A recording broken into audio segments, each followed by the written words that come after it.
नेता नगरी राजनीतिक विमर्श का शो है, पर राजनीति किसी दूसरे ग्रह से आए हुए किसी अबाबील से लेकिन अनचीने पक्षी का नाम तो नहीं है जो आके हमारी मुंडेर पर बैठ जाए और हम कौतुक के साथ टुकुर टुकुर देखते रहें, या वो अजीब ढंग से फड़फड़ा दे तो भय का संचार हो जाए। राजनीति है क्योंकि शासन है, राज है। राजनीति है क्योंकि नीति है। नीति बहुत सुंदर शब्द है, भले ही इसका इस्तेमाल अब इश्तिहारी ढंग से होता हो। हमारे बुजुर्गों ने हजारों वर्षों के अपने अनुभव के क्रम में नीति से जुड़ी हमें कई बातें बताई। जैसे हमारे बुजुर्गों ने एक ग्रंथ रचा, श्री गुरु ग्रंथ साहिब। उसमें हमारे एक और संत कबीरदास जी की बानी है। कबीरदास जी क्या लिखते हैं जो गुरु ग्रंथ साहिब में लिया गया है? सूरा सो पहचानिए जो लड़े दीन के हेत, पुरजा पुरजा कट मरे कबहू न छड़िए खेत। जो दीन के हित में लड़े वो बहादुर है। ये नीति की एक बात है। अब ये दीन कौन है?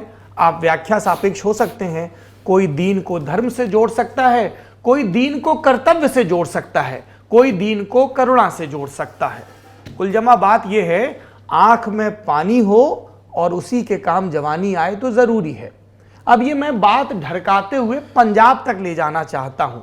पंजाब जो हमारे मुल्क के मान का हिस्सा है।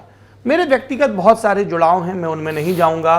कैसे मेरे अर्जित पिता फौज की जिस बटालियन में थे, वो सिख रेजिमेंट थी, कौन कौन से ऑपरेशंस में रहे, क्या हमारे तजुर्बे रहे, वो व्यक्तिगत बात है, फिर कभी। लेकिन हम सब का साझा इतिहास भी है, आज़ादी के आंदोलन का इतिहास, उसके पहले का, भाषा का, संस्कृति का, शऊर का, वीरता का इतिहास।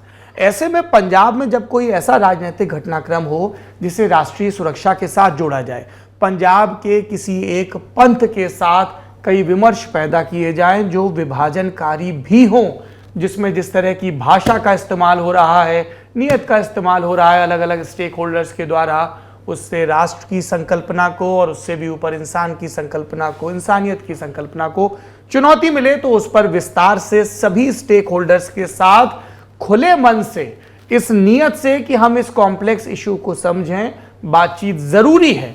ये जानना जरूरी है कि अब से 100 बरस पहले भी जो गुरुद्वारों की मुक्ति के आंदोलन हुए थे उनका क्या इतिहास है, मास्टर तारा सिंह की क्या पॉलिटिक्स थी, भाषिक आधार पर राज्यों के पुनर्गठन की क्या मांग थी, और उसके बाद किस तरह की सियासत हुई, आनंदपुर साहिब प्रस्ताव क्या है, पंथिक राजनीति क्या है, और इस सारी राजनीति में केंद्र या केंद्र की पार्टियां, पहले कांग्रेस अब भारतीय जनता पार्टी, या पंजाब में जो सक्रिय पार्टियां हैं जो दिल्ली से गई आम आदमी पार्टी, इन सब का किस तरह का रोल रहा, जांच एजेंसियों का रोल, जो कट्टरपंथी तत्व हैं उनका रोल, खालिस्तानी आंदोलन का क्या इतिहास भूगोल है, और देश और विदेश में उसका क्या रेजोनेंस है, कहाँ कहाँ मिसहैंडलिंग हो रही है, कहाँ कहाँ जल्दबाजी हो रही है और कहाँ कहाँ देरी हो रही है, इस पर बात करेंगे।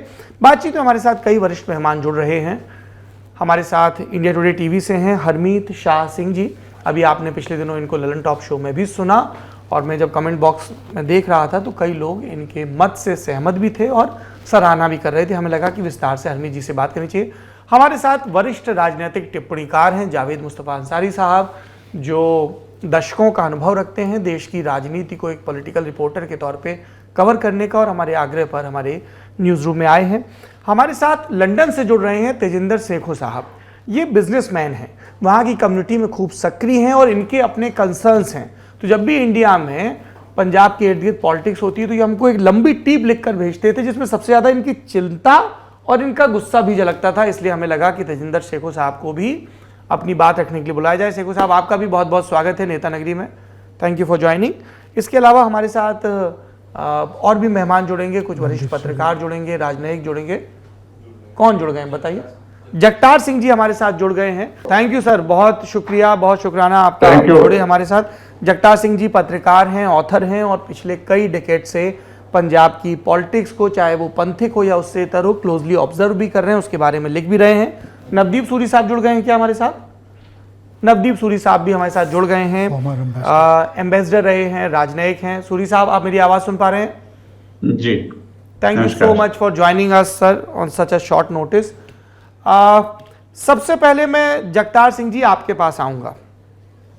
थोड़ा जिन दर्शकों को नहीं पता है पंजाब में ये जो कुछ भी अभी हो रहा है उसकी हिस्टोरिकल और पॉलिटिकल बैकग्राउंड क्या है, अगर आप एक बार उनको बता दें कि ये पूरा सिलसिला शुरू कहां से होता है, कौन सी मांगें और कौन से सेक्टर्स इसके केंद्र में रहते हैं। जगतार सिंह साहब।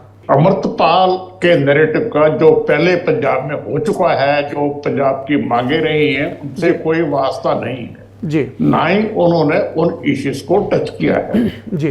वो अभी थोड़ी देर पहले दुबई से आए हैं, तो मैं वर्ड यूज करूंगा पैराड्रॉप हुए हैं। पैराड्रॉप हुए हैं जी जी। तो वो जिस ढंग से आए, जिस ढंग से उन्होंने अपने आप को पेश किया, संत जरनैल सिंह भिंडरावाले की पूरी तरह से उन्होंने कॉपी की। वो जो यहाँ से आने से पहले उनकी वीडियो है, उसमें वो एक कॉमन यंग मैन, उनके ना दाढ़ी है ना सिर के बाल है जी, तो यहाँ जब पहुंचे तो उनकी रूपरेखा बदली हुई थी और उनका बात करने का लहजा बदला हुआ था और बिल्कुल सब भिंडरावाले की बात कर रहे थे जी। उन्होंने आके खालिस्तान की बात भी की। जगतार जी, मैं इस आंदोलन की जो और पहले के लोग रहे हैं पृष्ठभूमि उस पर भी आऊँगा। हरमीत जी, दो तरीके के नैरेटिव चल रहे हैं। एक मिस हैंडलिंग की बात हो रही है स्टेट एजेंसीज और सेंट्रल एजेंसीज की, दूसरा ये हो रहा है कि इतना आउट ऑफ प्रोपोर्शन होने क्यों दिया गया, इसके पीछे की क्या पॉलिटिक्स है। इन्होंने जगतार सिंह जी ने बहुत अच्छा वर्ड यूज़ किया, पैराड्रॉप, और ये जैसे जो इन्होंने भूमिका दी है मैं इससे 100% इत्तेफाक रखता हूँ। बिकॉज मैंने पहले भी जैसे ये बात कही थी कि ये किसी अमृतपाल जो है ये किसी पॉलिटिकल प्रोसेस का, किसी रिलीजियस प्रोसेस का हिस्सा नहीं है। सबसे बड़ी बात ये है। और ये आते हैं, अब आप ये देखिए कि मैं बड़ा हैरान होता हूँ कि हमारे पास नेशनल लॉज भी हैं। PFI जब बैन नहीं हुई थी उससे पहले रोज़ हम खबर करते थे कि वहाँ रेड पड़ गई, वहाँ उठा लिए, बेंगलोर से उठा लिए, केरल से उठा लिए,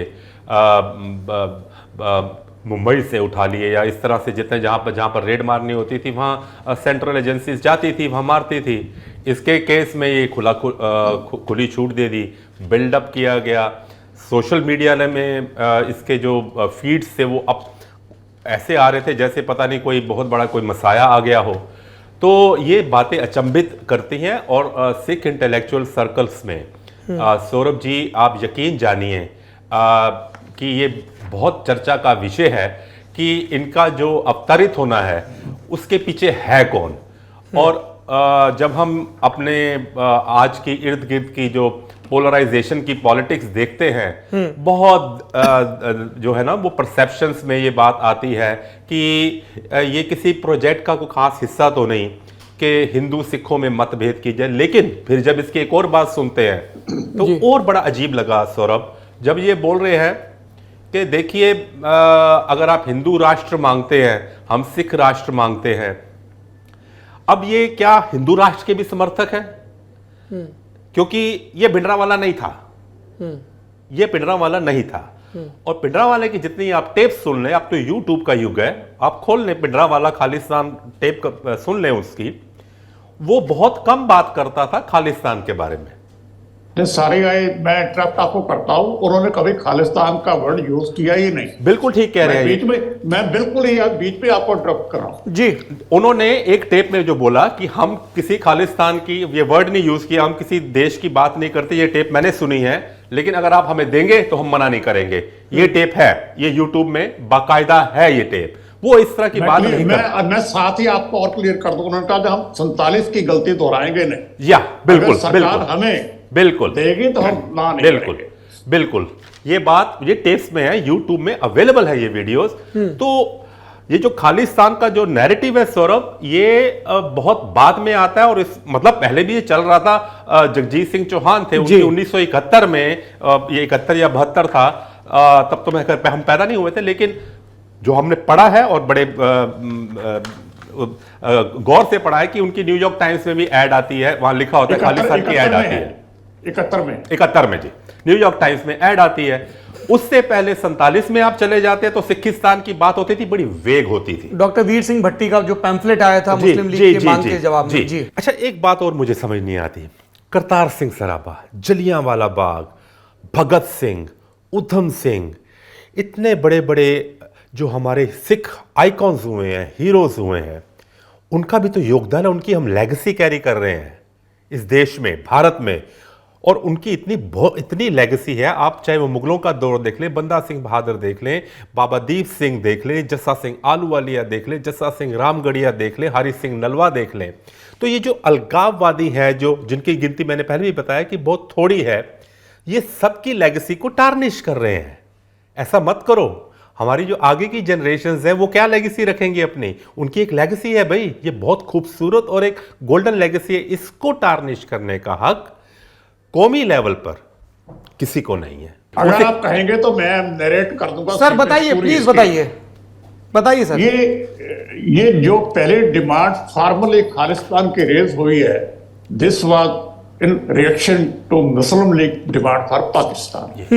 20 मार्च 1940 ये मुस्लिम लीग ने पाकिस्तान का रेजोल्यूशन पास किया जी, लाहौर सेशन मुस्लिम लीग का। उसके रिएक्शन में डॉक्टर वीर सिंह भट्टी ने अप्रैल में 1940 ये थीसिस पेश किया खालिस्तान का जी। उसमें से उन्होंने स्पेसिफाई किया कि ये जिले खालिस्तान होना चाहिए। ये बात वहीं तक ही सीमित रही। उसके बाद अकाली दल ने फॉर्मली जो फॉर्मुलेशन सामने रखी वो थी आजाद पंजाब की। 1946 श्रोमणी गुरुद्वारा प्रबंधक कमेटी के जनरल हाउस ने 2 रेजोल्यूशन पास की हैं डिमांडिंग 6 स्टेट। 47 से पहले रिकॉर्ड में सिर्फ इतना जिक्र आता है। 47 में जो ये बात कही जा रही है कि सिखों को ऑफर की गई थी, वो बेसिकली कैबिनेट मिशन था, उसमें 6 स्टेट की ऑफर नहीं थी जी। ना ही वो सिचुएशन ऐसी थी कि 6 स्टेट बन सकती है। वो बहुत लंबा इतिहास है, जब आप दोबारा कभी कहेंगे तो जिक्र कर लेंगे उसका। वो एक मिसनोवर है कि सिखों को ऑफर की गई, ऑफर नहीं की गई, ना ही वो सिचुएशन थी। तो जो मेरी स्टडी है, सिखों के पास ऑप्शन ही और कोई नहीं थी। तो 47 के बाद जो आगे नैरेटिव बिल्ड होता है, मैं उस पर आ जाता हूं सीधा जी। 1967 जो श्रोमणी अकाली दल का मैनिफेस्टो है फॉर असेंबली इलेक्शन, उसमें ऑटोनमस रीजन की बात की गई, जिसका नाम उन्होंने सिखिस्तान दिया। उसका फ्रेमवर्क था आर्टिकल 370 जम्मू एंड कश्मीर, जिसपे पैटर्न पर JNK को ऑटोनॉमी मिली। जब उनका सेक्शन हुआ, उसी पैटर्न पर अकाली दल ने अंडर आर्टिकल 370 सिखिस्तान नाम की स्टेट मांगी और ऑटोनमस स्टेट मांगी। 68 में पार्टी बटाला रेजोल्यूशन लेके आई, वो ऑटोनॉमी के लिए था। 69 में अकाली दल ने फिर पंजाबियत की बात की। 73 में अनंतपुर साहिब रेजोल्यूशन आ जाता है, जिसमें autonomy with special rights to the Sikhs. ये एक जियो पोलिटिकल एनवायरनमेंट, एक ऐसा देश काल बनाना जिसमें सिखों का बोलबाला हो। सो उसकी ये वर्डिक्ट थी। इसे 78 में फिर डाइल्यूट कर दिया अकाली दल ने, ऑटोनॉमी पे आ गए, फिर वापस चले गए अनंतपुर साहब रेजोल्यूशन। लास्ट जो डॉक्यूमेंट है ना, 80 सन जरनैल सिंह ने कभी खालिस्तान की मांग नहीं की। उन्होंने एक बार ये लफ्ज यूज किया था जब कहा था कि यदि दरबार साहब पर आर्मी अटैक होगा, उस दिन खालिस्तान की नींव रखी जाएगी। इससे ज्यादा कुछ नहीं है। वो हिंदुस्तान की सरकार के साथ समझौता करने के तैयार थे, लेकिन वो समझौता वो चाहते थे अकाली दल करे। अब आइए खालिस्तान की बात। तो 29 अप्रैल 1986 वो उस दिन ये पहली बार मिलिटेंट्स ने इस डिमांड को रेस किया था, लेकिन ये एक स्लोगन तक ही रहा, क्योंकि उसके बाद वो पंथक कमेटी जिन्होंने इसे अनाउंस किया था वो अंडरग्राउंड होंगे। उसके बाद उनकी कभी मीटिंग ही नहीं हुई। तब से ये नैरेटिव ऐसे चल रहा है, लेकिन उसके बाद इस पर सैकड़ों जाने गई हैं। तो दैट इज द इशू। अब ये इशू उस ढंग से सामने नहीं था। सडनली इन्होंने आके दोबारा रेस किया है। वैसे दल खालसा और सिमरनजीत सिंह मान वो डेमोक्रेटिकली खालिस्तान की मांग करते रहे हैं और ये जायज है। जी, शुक्रिया जगतार जी। मैं रुक करूंगा, नवदीप सूरी जी का पूर्व राजदूत हैं, क्योंकि हम इस पूरे विमर्श में बार बार एक ये बात आ रही थी कि क्या ऑस्ट्रेलिया, कनाडा और इंग्लैंड, खास तौर पर इन 3 देशों का, ब्रिटेन, ऑस्ट्रेलिया और कनाडा का जिक्र हो रहा था, वहाँ पर सिख समुदाय के लोग खूब हैं और वहाँ से लगातार इस तरह की खबरें आ रही थी, विजुअल्स आ रहे थे कि वहाँ पर एक सेक्शन खालिस्तान को लेकर प्रदर्शन कर रहा है, कई जगह क्लैश होता है। हमने पिछले दिनों ही देखा कि वहाँ पे इंडियन हाई कमीशन के सामने भी टकराव हुआ झंडे को लेकर, उन सबको लेके। तो इसीलिए हमने वहाँ के एक बिजनेसमैन को भी आमंत्रित किया। पर पहले हम नवदीप सूरी जी से ये जानना चाहते हैं कि राजनयिक लेवल पे ये मांग इंडियन स्टेट के पैरेलल कैसे रेजोनेट करती है और कैसे इंडियन स्टेट इसके साथ डील करता है इंडिया के बाहर।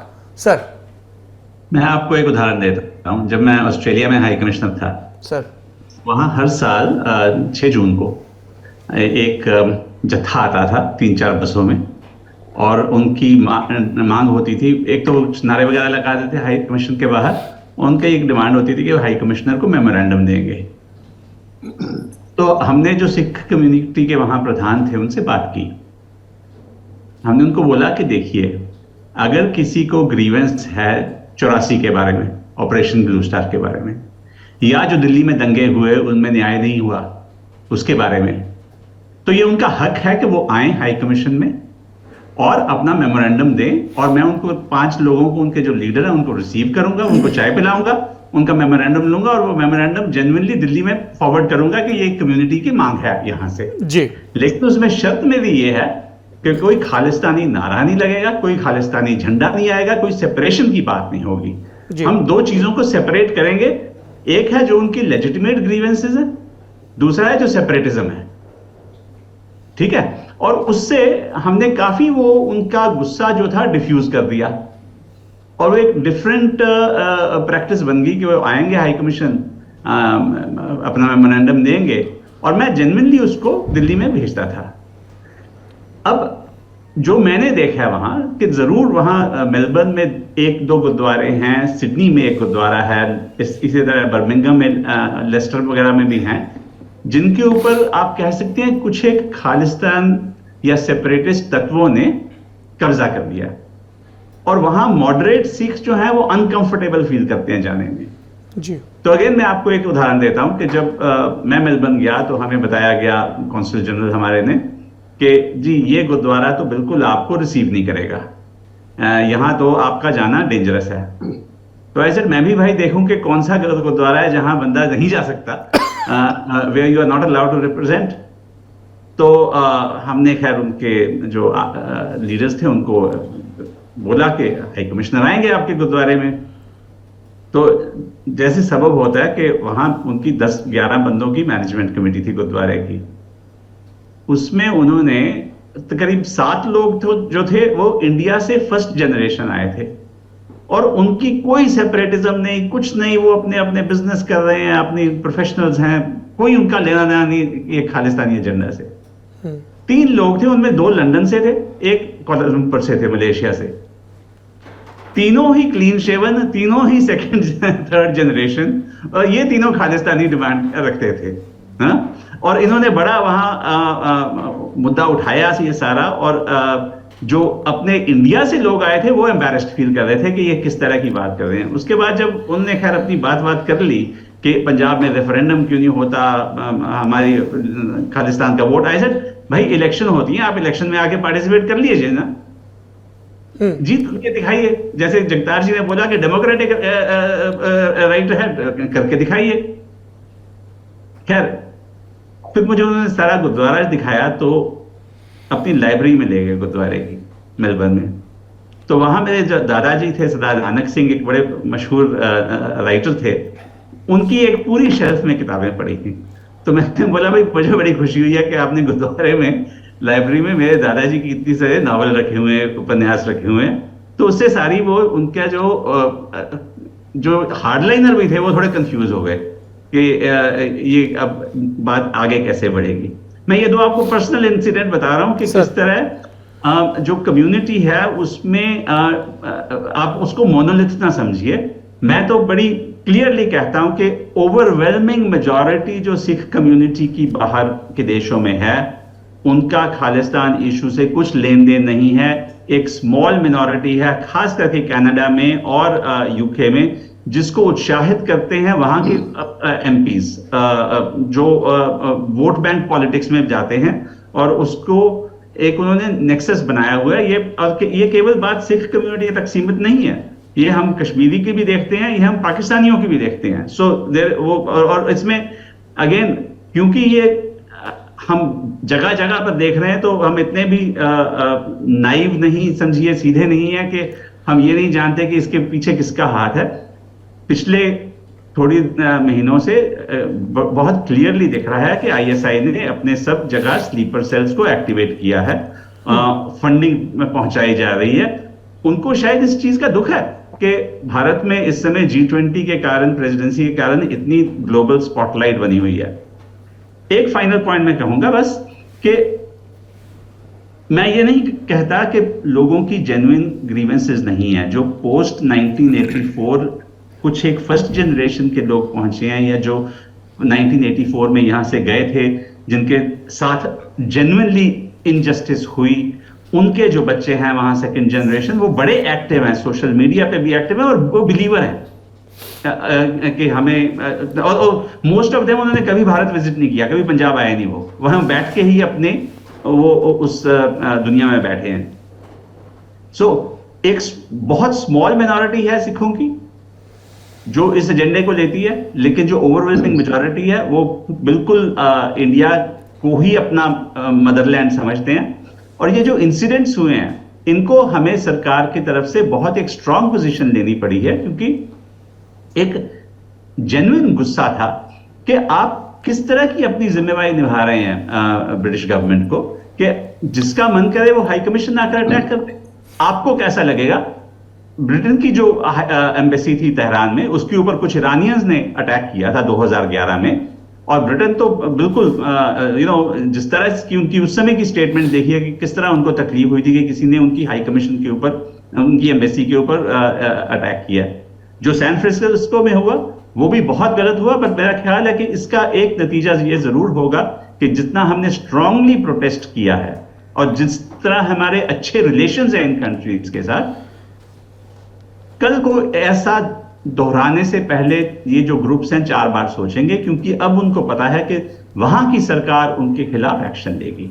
Thank you sir. I will come back to you to discuss another point, लेकिन उससे पहले मैं तेजिंदर शेखो जी के पास चलना चाहता हूं। लंदन में हैं, बिजनेसमैन हैं, क्योंकि एक और बहुत इंपॉर्टेंट पॉइंट है। एक तो आप लोगों ने कहा कि ओवरवेलमिंग मेजॉरिटी है जो अपने मदरलैंड से, इंडिया से जुड़ी है, पर दक्षिणपंथियों की भी खासतौर पर इंटरनेट पर एक बड़ी जमात है जो बहुत ही लूजली अब्यूसिव टोन में खालिस्तान शब्द का इस्तेमाल करती है टू कॉर्नर पीपल। कि कोई किसान आंदोलन से जुड़ा है, ठीक है, आपके राजनीतिक मतभेद हो सकते हैं, लेकिन पाकिस्तान चले जाओ, ये खालिस्तानी है, ये वो है, इस तरह की जो नेम कॉलिंग है वो भी गलत है और उसके भी बहुत रिपरकशंस होते हैं। तेजिंदर शेखो जी, क्या तजुर्बे हैं आपके? 2-3 चीजें हैं यहाँ पर। जो आपने जो लूज टॉकिंग की बात बोली, मेरा अपना भी एक्सपीरियंस है। जब किसान आंदोलन हो रहा था तो हमारे जेन्युइन, चलो हमें नहीं पता था फार्म का मतलब जो लॉज हैं कैसी हैं, ठीक है, मगर सिख बैठे थे। हर किसी सिख को कोई भी उनके लिए प्रोटेक्शन में आता था। जैसे हमने डिफेंड करने की ट्राई की किसी भी व्हाट्सएप ग्रुप में, तो हमें बोलते थे ये खालिस्तानी है जी, भागो। पर एक ही शब्द बार बार आप बोलते जा रहे हो नॉर्मल सिखों को। जैसे मेरे को उन्होंने कई बार बोला, मेरे ग्रैंडफादर हैं, ही वॉज इन आर्मी, उन्होंने 1962 की वॉर लड़ी, 1965 की वॉर लड़ी और 1971 की वॉर लड़ी, 3 जंग लड़ी। और मैं मतलब I am very proud Indian. और कई बार मेरे को सफ़र करना पड़ा ये, जो पर्सनली मतलब बहुत ज़्यादा हर्ट होता है। ऐसे ही हज़ारों सिख हैं यहाँ पर। जो सूरी साहब ने बोला, जो खालिस्तानी हैं दे आर लिमिटेड। मैं आपको नंबर बता देता हूँ। जब भी हम कभी यहाँ सिख कम्युनिटी में बात करते हैं, जो अभी लास्ट वीक इंडियन एम्बेसी के बाहर हुआ, उनका 100 से ज़्यादा नंबर नहीं होगा। मतलब जो ये चीज़ में बिलीव करती हैं कि उनको सेपरेट स्टेट चाहिए। और ज़्यादातर हमें तो इतनी मतलब मेजॉरिटी ऑफ द सिक्स भी वर शर्मसार, मतलब बोले कि हमें ये पता ही नहीं चला, ये हमें तो कैसे रिप्रेजेंट कर सकती हैं। मतलब वो एग्रेसिव हैं मगर कोई ना कोई, जैसे सूरी साहब ने बोला ना, यहाँ पर लंदन एम्बेसी में अभी क्या हो रहा है या पूरे ऑल ओवर द वर्ल्ड, कोई उनकी ग्रीवेंस सुनने के लिए है ही नहीं है। तो पहले तो वो नॉर्मल आते थे, मतलब अपना उनका 1984 का इशू था, तो अभी फिर उनको कोई सुनता ही नहीं है, सारे किसी को बोलते थे आप तो खालिस्तानी हो जी। अगर किसी का कोई गुस्सा भी है, किसी की कोई जेन्युइन बात भी है, इंडियन जो हमारे एम्बेसडर हैं वो उनको सुने, उनके साथ बैठें। हाँ ठीक है, जो आपने सूरी साहब ने बोली थी वहाँ कंडीशन पे आप झंडा लेके आना, मतलब यहाँ तो मेरे ख्याल से किसी को कोई ऑप्शन दी ही नहीं जाती। और जो हम कम्युनिटी है पूरी सिख हैं, मतलब गुरुद्वारों में बोलते हैं जी ये खालिस्तान, ऐसा कोई ज़्यादा बड़ा इशू नहीं है गुरुद्वारों में। किसी भी गुरुद्वारों में जैसे हमारी कमेटी होती है, अगर 10-11 लोग हैं, मैं स्लॉ एरिया में रहता हूँ, 10-11 लोग हैं, एक आधे बंदे के विचार होंगे कि वो खालिस्तान चाहता है। वो किसके विचार हैं? आई कैन टेल यू, उनके विचार हैं जो कभी इंडिया में गए नहीं हैं।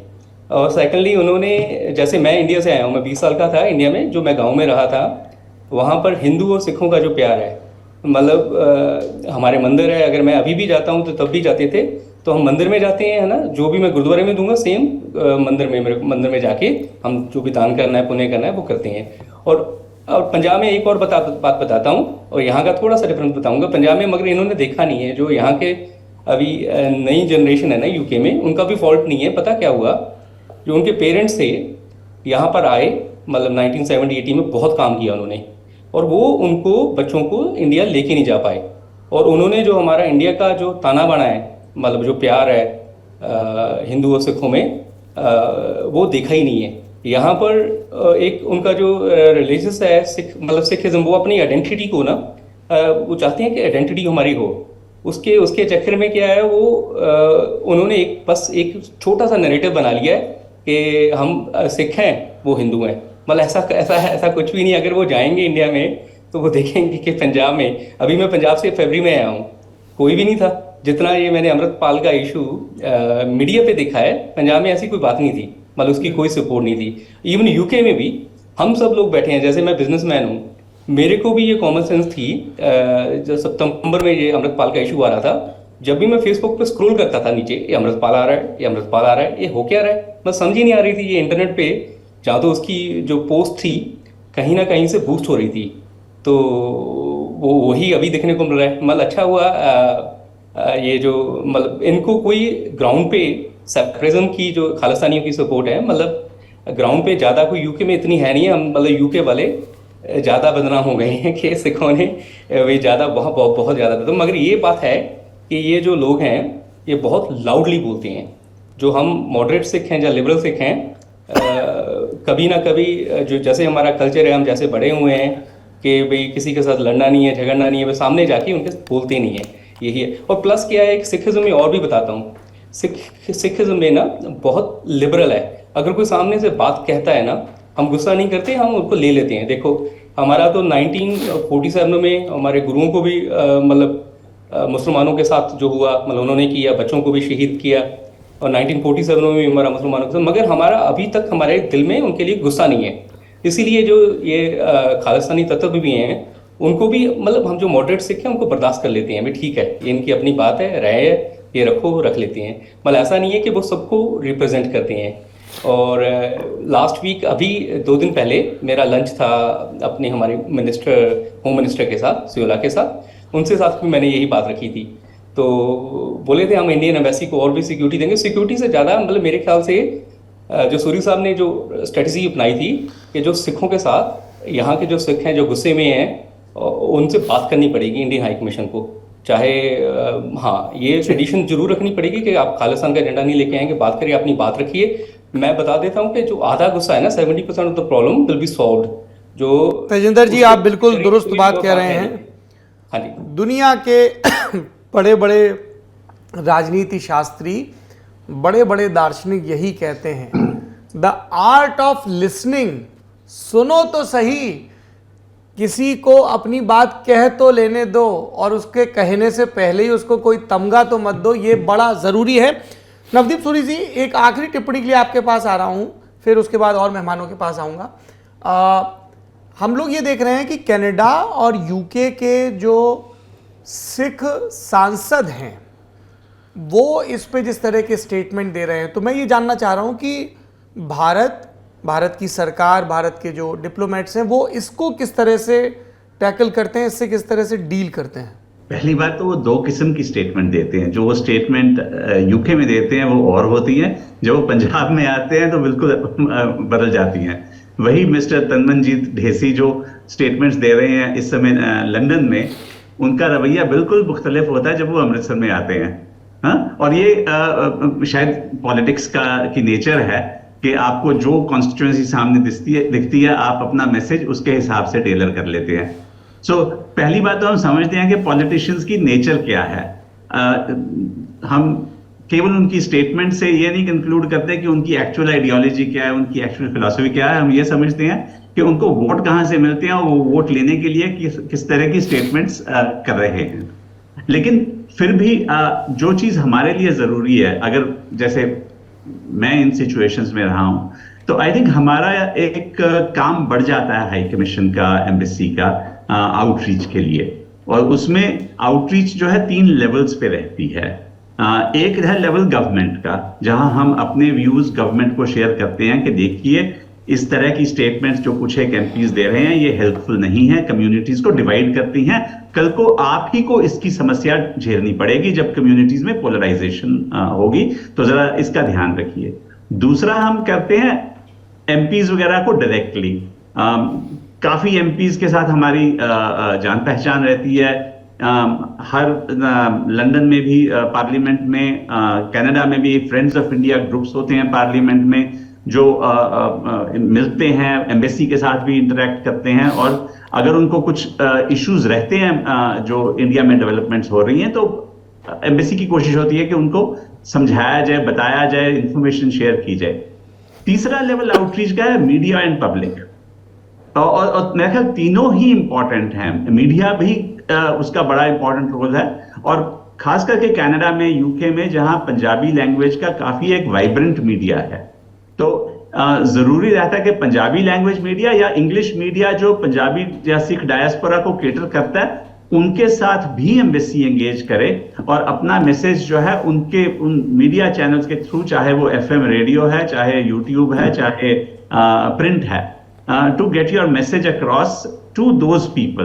क्योंकि यंग जनरेशन, जैसे पहले बताया शेखो साहब ने, कि ये काफी हद तक सोशल मीडिया पर है, और सोशल मीडिया पर अगर हम क्रेडिबली एंगेज करेंगे तो ही इम्पैक्ट होगा, केवल स्टेटमेंट्स देने से वहां इतना इम्पैक्ट नहीं रहता।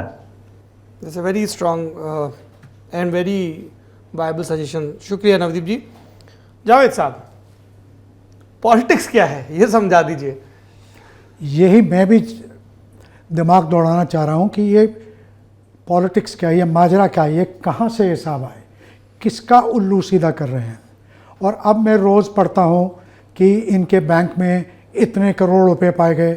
अगर हमारे आपके बैंक में 15,000 रुपये आ जाएं या 5,000 रुपये आ जाएं तो नोटिस आ जाती है कि कहाँ से आए। इनके पास सैकड़ों करोड़ रुपए आ गए, इसका कोई पुरसाने हाल नहीं था, कुछ पता नहीं चला। ये दुबई से आए। अब जब वाक़या गुजर जाता है तब हमारी एजेंसी, तब हमारा प्रशासन के पास ये सब खबर आ जाती है। पहले की इनकी तस्वीरें आ रही हैं कि इस टोल बूथ से गुजरे, मारुति में बैठे थे, बरीजा में बैठे, तो जब वो टोल बूथ से गुजर रहे थे तो जो उनको आगे 2-4 किलोमीटर आगे पहले क्यों नहीं नैप किया गया। और ये किस भाई, ये एक बैग अपने आप से तो नहीं प्रकट हो गए ना, इनके पीछे किसी का हाथ होगा। ये सवाल उठता है कि किसका हाथ है, क्या लाए गए थे। 50 किस्म की अटकलें लोग लगा रहे हैं, आप जहाँ जाइए यही चर्चा होती है। इतना बड़ा पुलिस का महकमा है, सेंट्रल फोर्सेस हैं, स्टेट फोर्सेस हैं, 5 दिन से 6 दिन से एक आदमी सबको चक्रगिंदी कैसे नचा रहा है। क्या ये पॉसिबल है आज के एज में, जब इंटरनेट है, जब मोबाइल से और दुनिया भर के उपकरण आप पता चला सकते हैं कि कौन आदमी किस कमरे में बैठा है। फ़ोन बंद रहता है तो आप एजेंसीज एक्सेस कर लेती हैं कि क्या बातचीत हो रही है। तो मुझे तो ये बात बिल्कुल नहीं बिलीव होती। ये कहाँ से आए, इतने इनके पास पैसे क्यों आए। और एजेंसीज ने जब उनको पहले ये इनका एंटीना खड़ा हो जाना चाहिए था, इनको नैप करना चाहिए था, इनके खिलाफ तफ्तीश होनी चाहिए थी। क्यों नहीं तफ्तीश हुई। इनको एक इतना बड़ा मॉन्स्टर बनाने में क्या किसी का कोई हाथ तो नहीं, क्या इसके पीछे कोई षड्यंत्र, कोई बहुत बड़ी रणनीति तो नहीं है। इसलिए इनको खड़ा किया गया कि और लोगों को एग्जिस्टिंग जो पॉलिटिकल फोर्सेस हैं, या जो लोग जो एक वहाँ एक स्पेशली किसान वर्ग में जो एक रिजेंटमेंट हो रहा था उसको डिवाइड करो, कहीं वो पहले वो ज्ञानी जैल सिंह वाला दांव तो नहीं फिर चला जा रहा था। ये सब सवाल हैं जिसका एक आंसर चाहिए जनता को। जावेद साहब ने जिस तरफ ध्यान दिलाया उस पर मैं हरमीत सर और जगतार सर दोनों की राय लूँगा। इन्होंने ज्ञानी जैल सिंह का जिक्र किया, ये दरबारा सिंह और जैल सिंह की लड़ाई और इन सब के बीच पंथिक राजनीति, रिलीजियस सेंटिमेंट्स का इस्तेमाल अपनी पॉलिटिक्स को साधने के लिए, और इसी क्रम में जब भिंडरावाले का पदार्पण होता है 70 के दशक के उत्तरार्ध में। अब आज के आप पंजाब में आइए, अकाली दल क्रमशः कमज़ोर हो रही है पॉलिटिकली, एक गैप है, एक वॉइड है जिसको भरने की सब तरफ से कोशिश हो रही है।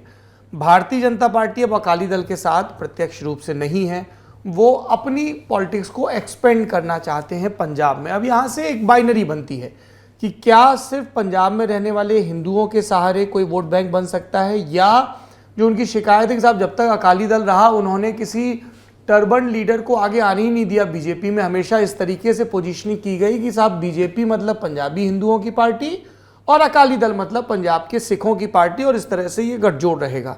तो दूसरा उनका एक्सटेंशन का वो एक फॉर्म है। आम आदमी पार्टी इस पर 2017 के चुनाव में भी ये इल्ज़ाम लगे थे कि ये गर्म पंथियों के साथ ज़्यादा जोश खरोश दिखा रहे हैं, और कई राजनीतिक विश्लेषकों ने कहा कि ये भी 2017 में इनकी माहौल होने के बावजूद हार की वजह थी, क्योंकि कैप्टन अमरिंदर सिंह ओवरऑल सबको ये आश्वस्त करने में या सुरक्षा देने में अपने नेतृत्व या पिछले ट्रैक रिकॉर्ड के जरिए कामयाब रहे थे कि वो रहेंगे तो ये सब चीज़ें कंट्रोल में रहेंगी।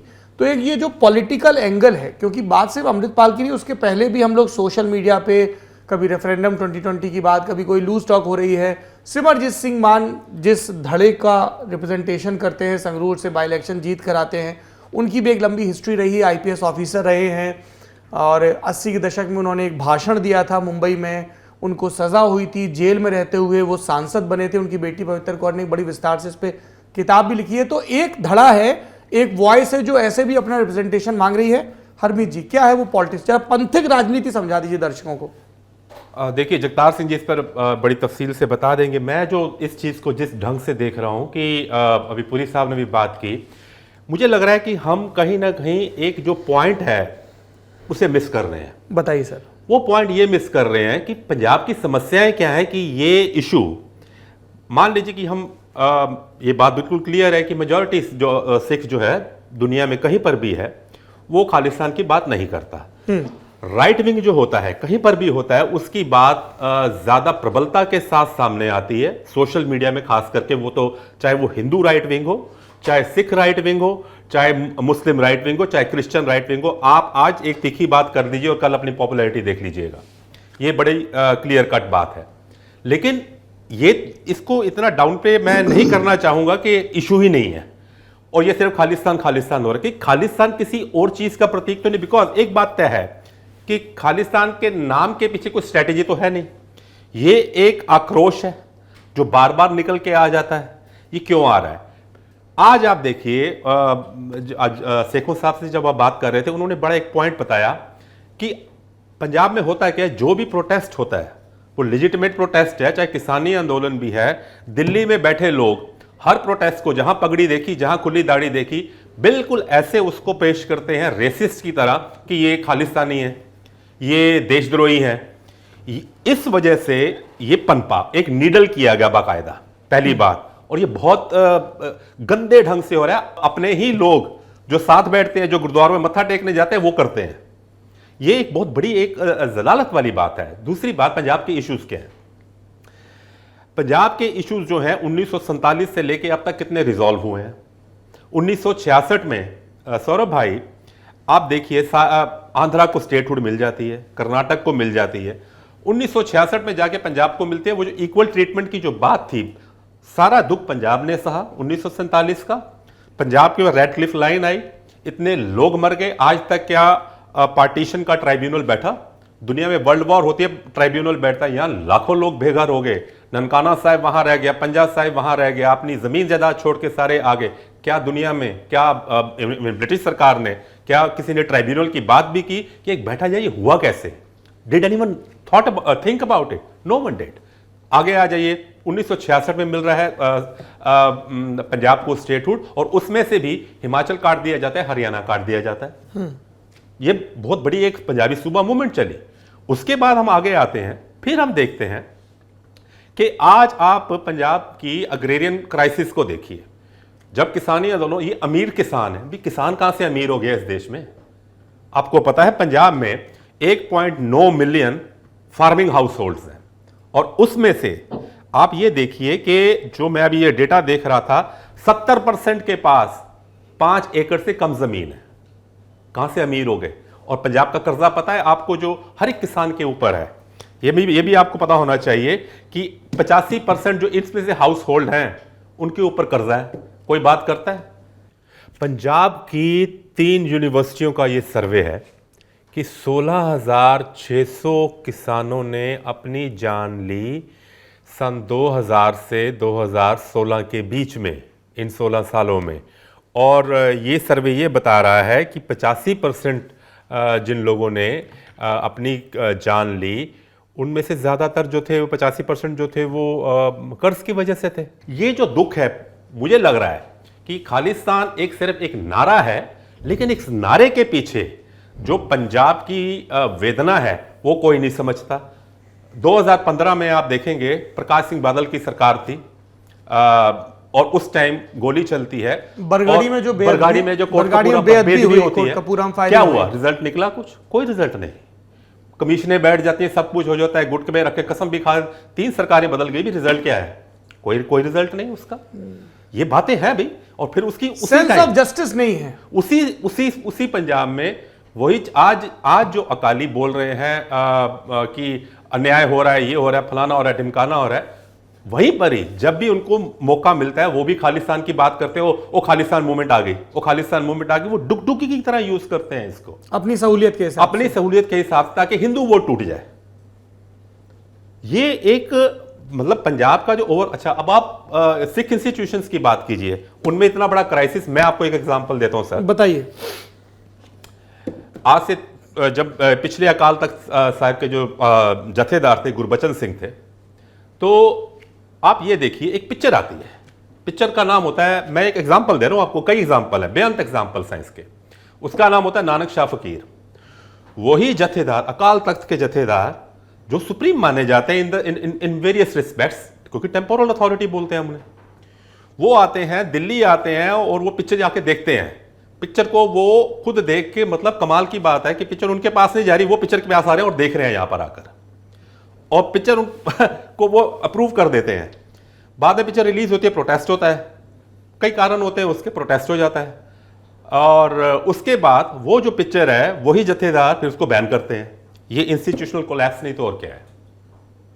आपका जो इंस्टीट्यूशंस है वो कोलैप्स कर रहे हैं, कौन उसकी देखरेख करेगा? अकाली दल जो है वो, अब ये परसेप्शन बन चुकी है कि वो एक पारिवारिक पार्टी है।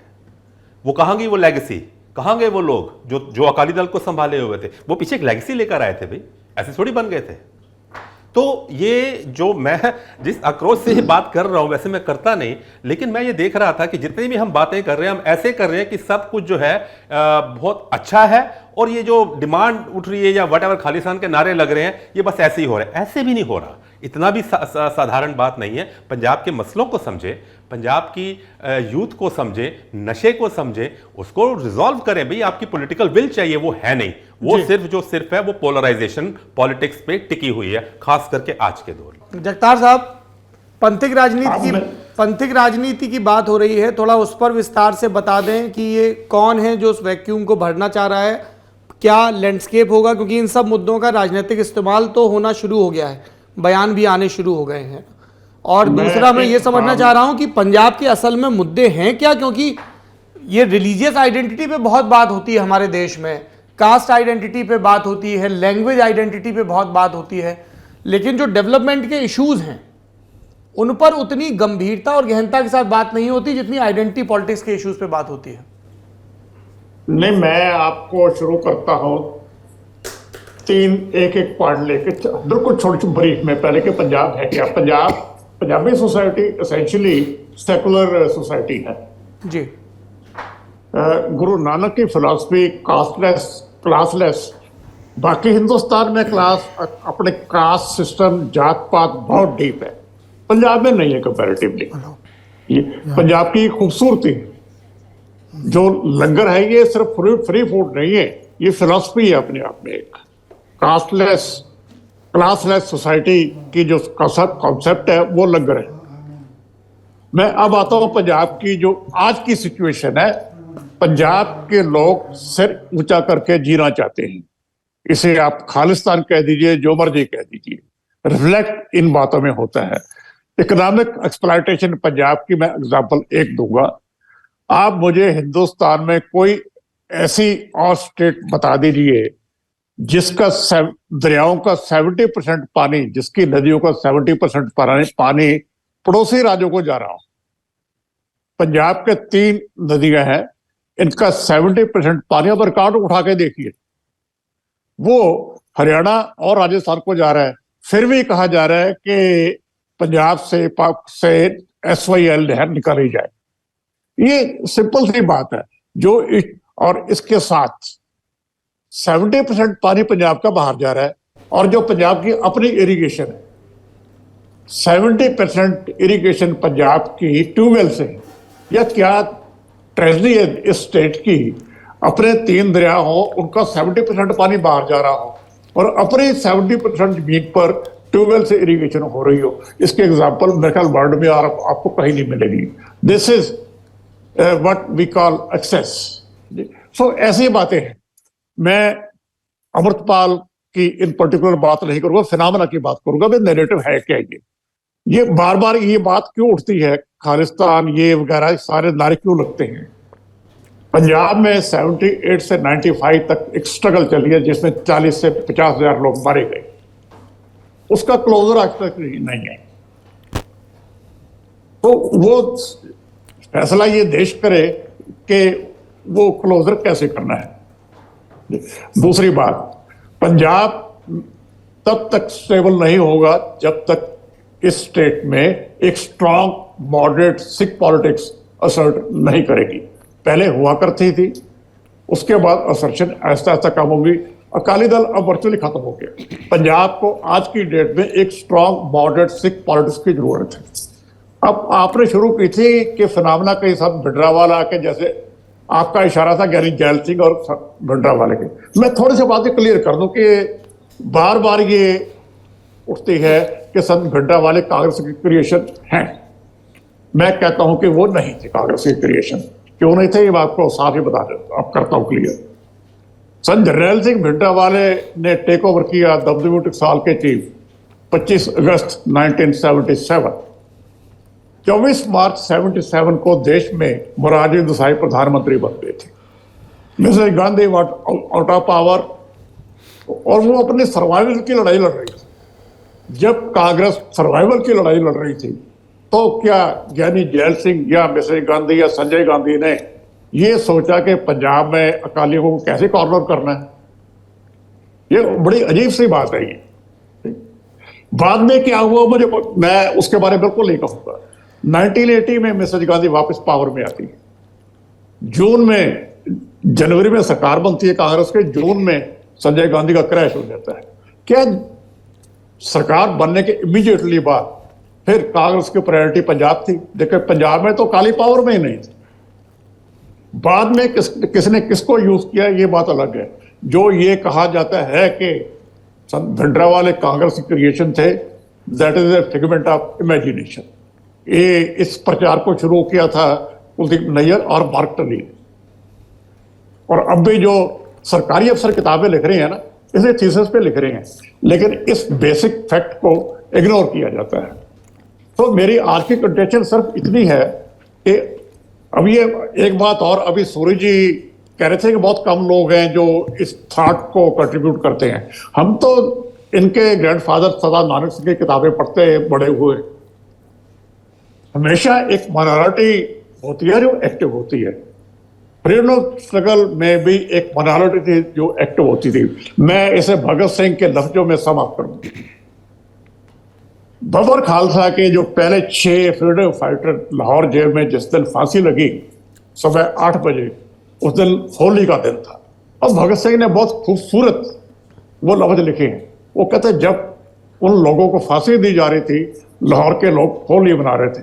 उन्हें कंसर्न ही कोई ना था कि उनके लिए कुछ लोग अपनी जानें दे रहे। ये हिंदुस्तान में यही होता रहा है।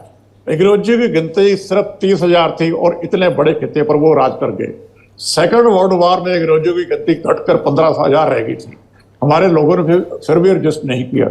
बहुत छोटे लोग थे, कम एक सेक्शन जो फ्रीडम की लड़ाई लड़ रहा था। गदर पार्टी के लोग बहुत, उनकी गिनती बहुत कम थी। तो ये एक्टिविस्ट ऐसे ही होते हैं, गिनती कम ही होती है, वो अपने धुन में अपनी लड़ाई लड़ते हैं। मासेस जो हमने देख लीजिए अपना हिंदुस्तान के फ्रीडम स्ट्रगल का इतिहास, तो आपको बार बार बातें मिल जाएगी। चलो वो तो छोड़िए, मैं सिर्फ भड्डावाला की बात क्लियर करना चाहता था कि वो कांग्रेस की क्रिएशन कैसे नहीं रिकॉर्ड पे। थैंक यू, आप सभी लोगों का बहुत बहुत धन्यवाद।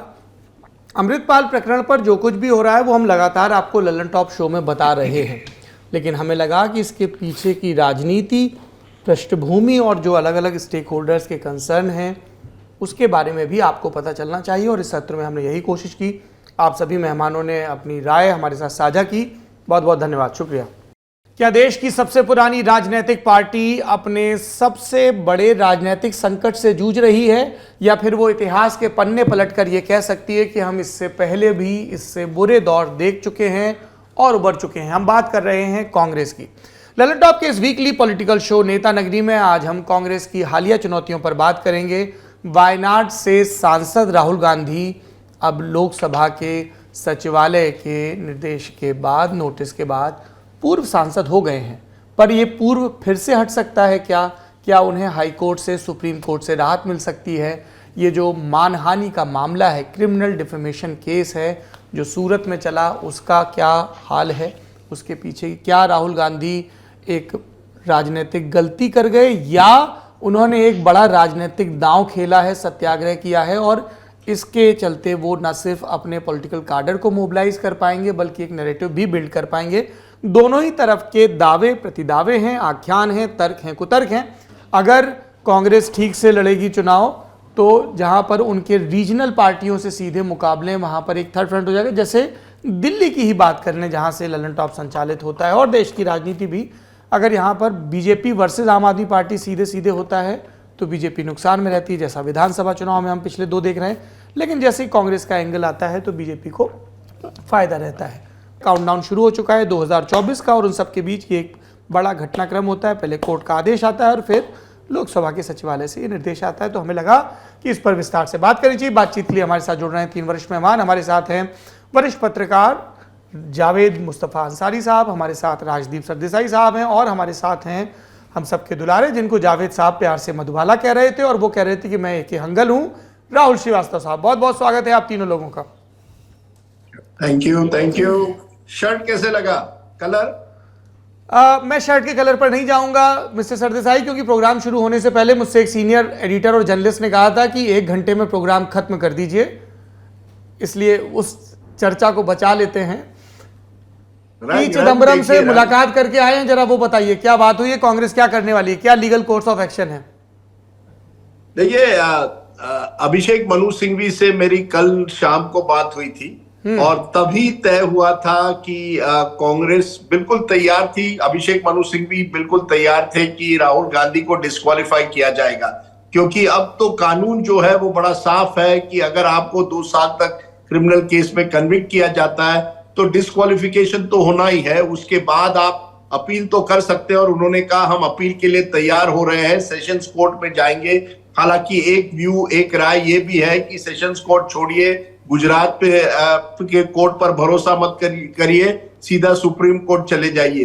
तो लेकिन जो अभिषेक मनु सिंघवी ने मुझे कहा कि हम सेशंस कोर्ट जाएंगे और वहां हम इस कन्विक्शन और सेंटेंसिंग पर स्टे करवाने की कोशिश करेंगे, क्योंकि जब तक दोनों पे आपको एक तरह से स्टे नहीं मिले, सस्पेंड, आपकी सेंटेंस भी सस्पेंड ना हो, तब तक आप डिस्क्वालिफिकेशन से हट नहीं सकते। तो लगभग कांग्रेस को कल शाम ही भनक हो गई थी कि राहुल गांधी की डिस्क्वालिफिकेशन होनी लगभग तय है। तो एक तो है लीगल बैटल जो अभिषेक मनु सिंघवी लड़ेंगे, दूसरी बैटल जो है वो पॉलिटिकल बैटल है, और असली बैटल वही है, क्योंकि उस पर कोई अभी तक ठोस स्ट्रैटेजी कांग्रेस नहीं बना पाया है। आज जब मैंने वरिष्ठ कांग्रेसी से बात की तो उन्होंने तीन स्ट्रैटेजी बताए।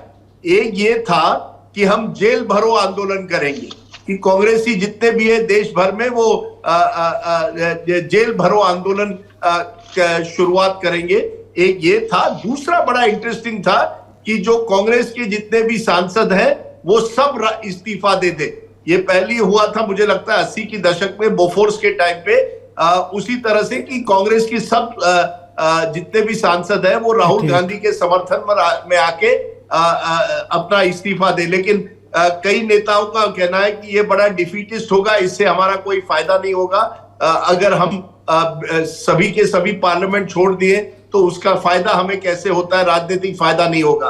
और तीसरा ये था कि राहुल गांधी खुद कह रहे थे, देखिए मैं जेल जाने के लिए तैयार हूं, मुझे कोई अपील भी नहीं करनी है, मुझे संसद रहना है, अगर इनको मुझे जेल में डालना है डाल दे, और मैं तैयार हूं पूर्व से पश्चिम यात्रा करने के लिए। जो उन्होंने कश्मीर कन्याकुमारी से कश्मीर की थी, अब हम एक यात्रा करेंगे पूर्व से पश्चिम। तो कांग्रेस में कोई ठोस स्ट्रैटेजी नहीं बन पाई है।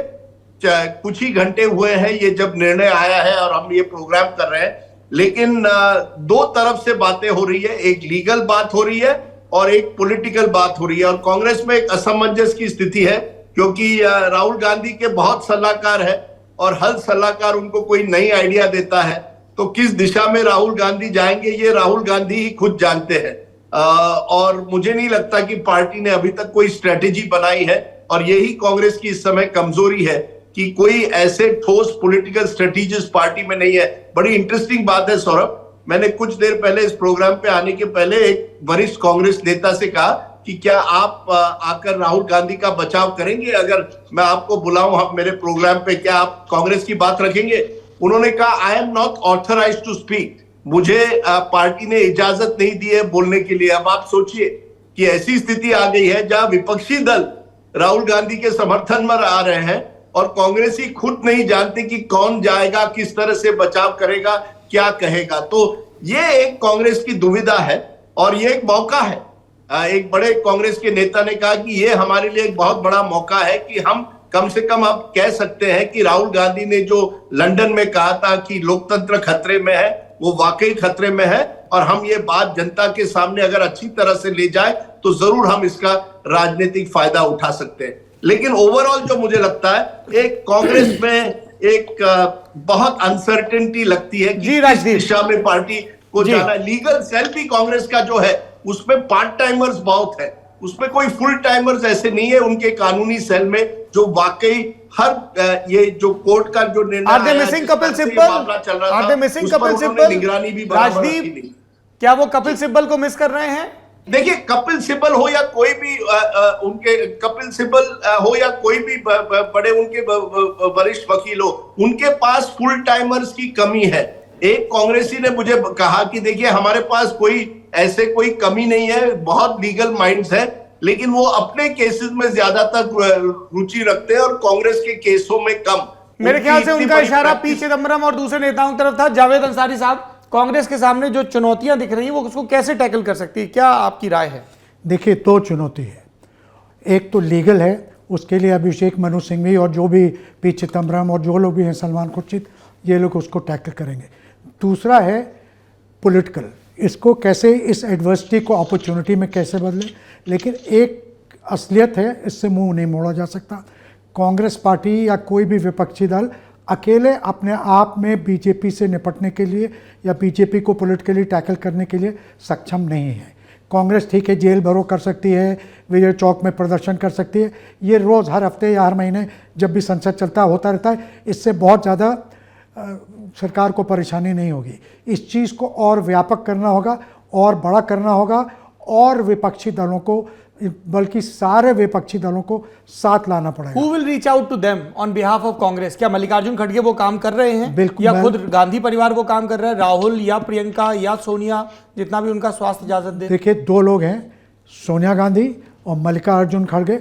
अब कांग्रेस पार्टी को ये डिसाइड करना है कि क्या उसको अपनी बात, अपनी नाक बचाना ज़्यादा ज़रूरी है, उसके लिए ईगो उसकी ज़्यादा ज़रूरी है, या एक ऑल इनकम्पासिंग स्ट्रैटेजी बनाएं। और ये जो अगर ये रियली मानते हैं, ये जो बात पब्लिक में कहते हैं कि डेमोक्रेसी पे अटैक हो रहा है, डेमोक्रेसी का खात्मा होना बिल्कुल अनकरीब है, अगर उसमें वो रियली बिलीव करते हैं तो उनको ये अपनी ये सब चीज़ें ईगोस और अपने एम्बिशंस को अलग रखे सारी पॉलिटिकल पार्टी से बात करना होगा। वो आसान नहीं होगी। अभी 1 घंटा पहले मैं अखिलेश यादव जी के साथ एक प्रोग्राम में था जहाँ उन्होंने कहा, शुरू में तो उन्होंने कहा कि देखिए इन्होंने कानून बनाया था, उसी के शिकार हो गए, लेकिन बाद में एक उनकी एक बात थी, उन्होंने 2 चीज़ कही कि एक तो जो नेशनल पार्टी हैं उनको अपने थोड़े एम्बिशंस कम करने होंगे, और दूसरा सही वक्त पे सारी पार्टियां साथ आएंगी। तो थोड़ी एक आशा की किरण सही है, वक्त पे साथ आएंगी, सही वक्त पे साथ मतलब आएंगी। एन मौके पर 2024 के लोकसभा लेकिन चुनाव ये से पहले एन समाजवादी पार्टी 5-10 सीटें कांग्रेस को दे सकती है, जिसमें 2 परंपरागत सीटें और कुछ शहरी सीटें जहां सपा मजबूती से चुनाव लेकिन नहीं देखिए लड़ ये पाई। माहौल बदल गया है, ये ऐन वक्त पे आने वाले से काम नहीं चलता। ये 1987 जो राजीव गांधी के साथ जो जनता दल ने किया था, जो वीपी सिंह ने किया था, शहर शहर ज़िले ज़िले जाके वहाँ आंदोलन करना होगा, मीटिंगें करनी होगी और सबको एक प्लेटफॉर्म पे आना होगा। उसके लिए एक चुनाव के 2 दिन मुद्दा भी पहले चाहिए। मैं आप जब हम ये बात कर रहे हैं, बीजेपी के मंत्री लगातार ये प्रेस कॉन्फ्रेंस कर रहे हैं कि राहुल गांधी ने ओबीसी समाज का अपमान किया है, तो उनका तो अपना नैरेटिव चालू है सत्ता पक्ष का, वो इसको ऐसे प्रोजेक्ट कर रहे हैं। कल से जिस तरह के स्टेटमेंट आ रहे हैं कि ही इंसल्टेड, तो अब इसको भी तो काउंटर करना है ना कांग्रेस को। हाँ, तो सिर्फ कांग्रेस को करना है, और ये सिर्फ कांग्रेस से ही नहीं हो सकती।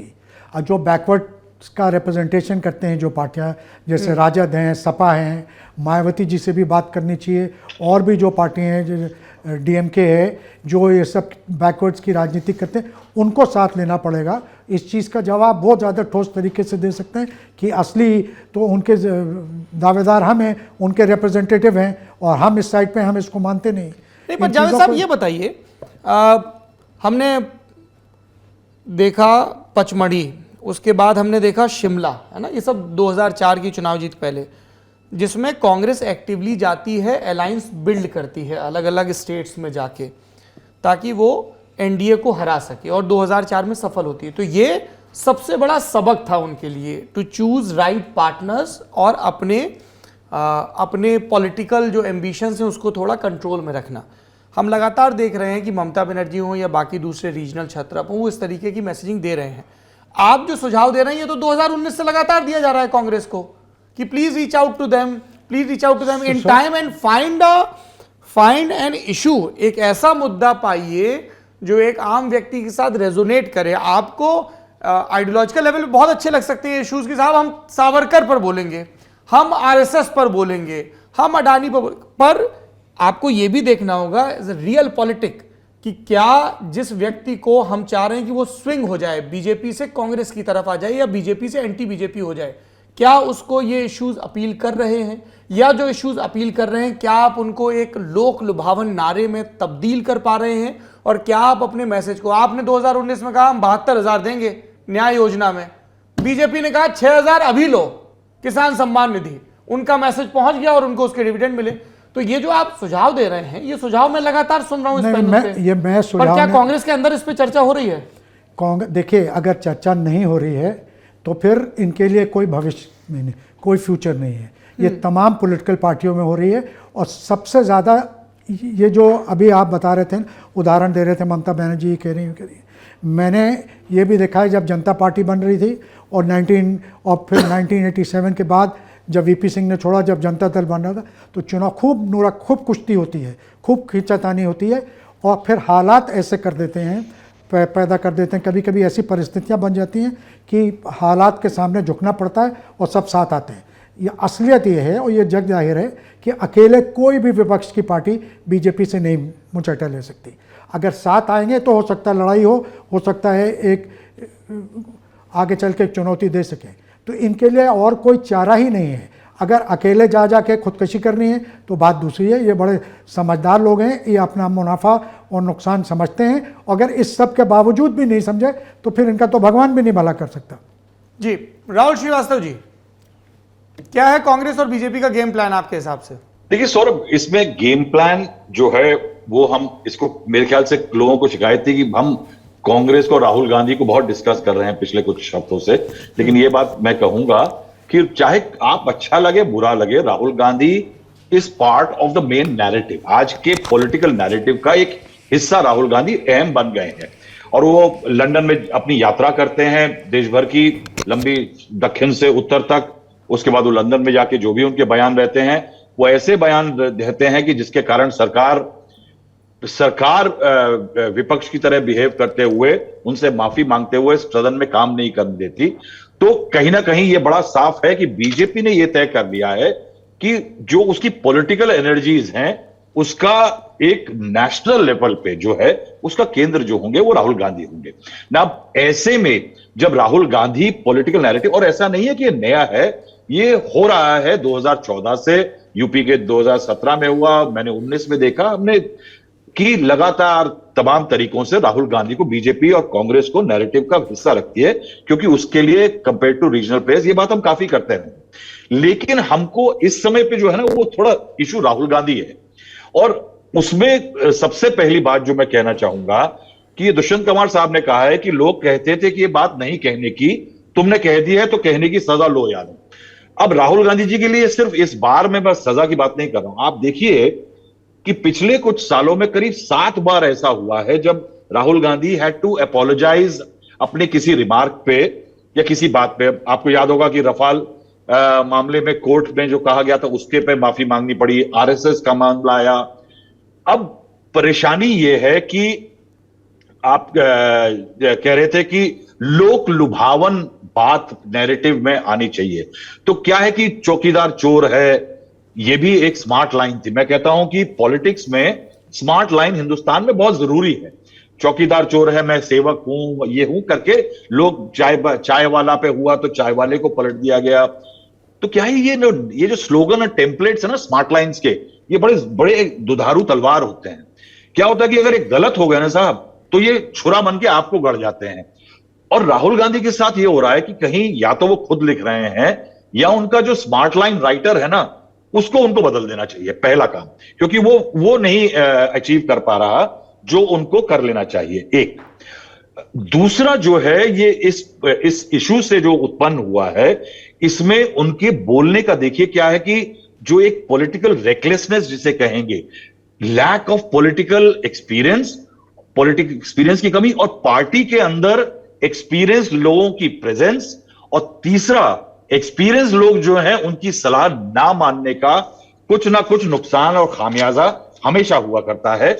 अगर आप 2006 में जाएं तो सोनिया गांधी जी के ऊपर ऑफिस ऑफ प्रॉफिट का मामला आया। इंडिया टुडे का मुझे कवर याद है कि 2006 में था मार्टर स्ट्रोक। सोनिया गांधी जी ने, हमको फोन आता है अहमद पटेल साहब का मुझे, और मैं दूसरी चैनल में काम करता था कि आप जरा 10 जनपद आइए।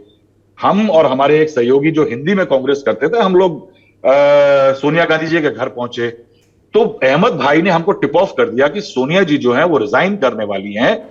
और उसके बाद मैंने पूछा कि वो क्या करेंगी, कहें ये सवाल जरूर पूछ लेना। तो जब सोनिया जी बाहर आई तो हम पहले ही चला चुके कि सोनिया जी रिजाइन करने वाली है। तो सोनिया जी से सवाल जब मैंने पूछा तो उन्होंने कहा कि आई विल रिकंटेस्ट। तो उन्होंने कहा मैं रिकंटेस्ट करूंगी। और बाहर जो माहौल था उस समय, सौरभ, बदल गया है। 2006 से कांग्रेस और आज की कांग्रेस में फर्क है, लेकिन वो स्पंक था उसके अंदर। अहमद पटेल जैसा एडवाइजर था उस समय पे, और अहमद पटेल जैसे एडवाइजर की सोनिया गांधी सुनती थी। ये एक बहुत अहम एस्पेक्ट है। और बाहर गंगाचरण राजपूत बस के ऊपर खड़े हो गए बंदूक लेकर के, और लोगों के माइक छिन गए, तमाम चीजें वहां पे वो सर गंगाचरण वाला मामला 2004 में हुआ था। It has nothing to do with 2004 वाला 4 में। हाँ, लेकिन क्या है कि इस तरह के मामला जो थे कि कांग्रेस में ये स्पंक था इस तरह की एक्टिविटी क्रिएट कर देने का, और सत्ता भी थी। जी, सत्ता भी थी और पार्टी मजबूत भी थी। शायद लेगेसी अभी उतने इशू बड़े नहीं थे। अब 2013 में आई है, जुलाई 2013 में सुप्रीम कोर्ट का ऑर्डर आता है कि वो जो रिप्रेजेंटेशन ऑफ पीपल एक्ट का जो सब सेक्शन 4 है ऑफ सेक्शन 8 उसको हटा रहे हैं। यानी किसी नेता को वो 3 महीने की मियाद नहीं मिलेगी, अगर वो कन्विक्ट होता है तो वो गया। अब उसके बाद क्या होता है कि उस समय पे लालू प्रसाद यादव जी का जो 37 करोड़ का चाईबासा ट्रेजरी का केस था वो वहां पे गले पे तलवार की तरह लटका हुआ था। तो अपने अलायंस पार्टनर को बचाने के लिए सरकार एक ऑर्डिनेंस लाती है। तो आपको आपको याद होगा कि सितंबर 2013 के महीने में एक प्रेस कॉन्फ्रेंस हो रही थी ऑर्डिनेंस को डिफेंड करने के लिए। उसमें राहुल गांधी जी आते हैं। राहुल गांधी जी आते हैं और वो बोलते हैं कांग्रेस करती है, जनता दल ऐसे करता है, समाजवादी पार्टी ऐसा करती है, हमको ऐसा करने की जरूरत है क्योंकि पॉलिटिकल कंसिडरेशंस हैं। उसके बाद उनकी लाइन थी, there is a time to stop this nonsense. उस समय पे राहुल गांधी तमाम जो आक्षेप आ रहे थे करप्शन के, उनसे अपने आप को अलग करना चाह रहे थे। तो उस समय पे उन्होंने कहा कि इसको ऑर्डिनेंस को फाड़ दिया जाना चाहिए। अब अगर वो ऑर्डिनेंस आज अगर होता तो ये मुश्किल नहीं आती। उसके बाद देखिए क्या हुआ। मनमोहन सिंह उस समय अमेरिका के विजिट पे थे। मनमोहन सिंह की 2 दिन बाद या 1 दिन बाद ओबामा साहब से, जो राष्ट्रपति थे अमेरिका के, उनसे मुलाकात होने वाली थी। और वहां से मनमोहन सिंह जो है वो एक स्टेटमेंट इशू करते हैं कि ये कैबिनेट का फैसला था, मैं वापस आऊंगा और उसके बाद आकर के कैबिनेट में बात होगी। आडवाणी जी, जेटली जी, सुषमा जी प्रेसिडेंट प्रणब मुखर्जी के पास जाते हैं, कहते हैं कि साहब इस ऑर्डिनेंस को रोका जाए। उसके बाद क्या होता है कि प्रणब मुखर्जी बुलाते हैं law minister, home minister, parliamentary affairs minister को कि अगर ये सुप्रीम कोर्ट ने हटा दिया है तो ये किस तरह से इसको ऑर्डिनेंस को किस तरह संभाला जाएगा। मनमोहन सिंह लौट के आते हैं साहब। उसके बाद एक कोर ग्रुप की मीटिंग होती है। कोर ग्रुप में आपको पता है अहमद पटेल वगैरह सब थे। और ये अक्टूबर 3, 2013 को ये ऑर्डिनेंस विड्रॉ हो जाता है। अब बताइए कि उस ऑर्डिनेंस का ना तो उस सरकार को फायदा हुआ, लालू साहब जेल चले गए, मनमोहन सिंह की इज्जत खराब हुई, किरकिरी हुई, और वो इमेज जो थी ना, the prime minister who has no authority, वो उस सरकार को उस समय पे बन गई। राहुल गांधी को भी फायदा नहीं हुआ क्योंकि करप्शन एंगल के खिलाफ लड़ाई का उनका कोई ऐसा पुख्ता सबूत इससे नहीं आ पाया।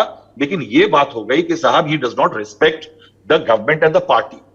अब उसको लेकर के आज की स्थिति में अगर आइए तो वो ही एक स्थिति है कि एक सर्टेन डिग्री ऑफ रैशनेस है जिसको शायद नुआंस करना पड़ेगा राहुल गांधी को अपने पॉलिटिकल डिस्कोर्स में।